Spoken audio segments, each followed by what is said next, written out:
Kita ke informasi selanjutnya pemirsa. Setelah dinyatakan lengkap atau P21 oleh Kejaksaan Negeri Prabu Mulih, dalam waktu dekat, 3 komisioner Bawaslu yang ditahan di Rutan Kelas 2B Prabu Mulih dalam perkara korupsi dana hibah akan menjalani sidang perdana di Pengadilan Negeri Tipikor Kota Palembang.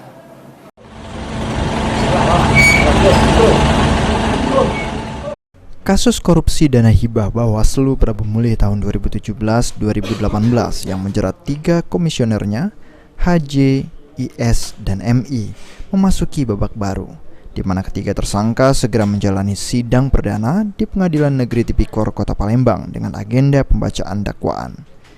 Dalam keterangannya, Kasipitsus Kejari Prabu Mulih Muhammad Arsyad mengatakan, 3 tersangka akan mengikuti sidang secara online atau daring pada Selasa 14 Februari mendatang.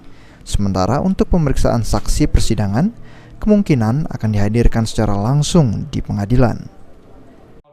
Tanggal 14 ya? Sidang perdana ya? Sidang perdana. Jadi kita sudah siapkan pembacaan dakwaan Bang ya? Ya, agenda pembacaan dakwaan untuk sidang pertama. Sidang pertama ya? Di Tipikor. Ini secara online apa secara langsung mereka ini Bang? Sidangnya? Dihadirkan, maksudnya dihadirkan ke Iya. Pertama-tama mungkin online dulu ya. Tetap online, kemungkinan pas pemeriksaan saksi baru kita hadirkan. Tergantung nanti dari Ya, karena dari ininya belum ada penjemputan terkait sidang offline apa online itu belum ada. Kasipitsus Kejari Prabu Mulih Muhammad Arsyad menyampaikan, jika kondisi ketiga tersangka yang ditahan di Rutan Kelas 2B Prabu Mulih dalam kondisi sehat.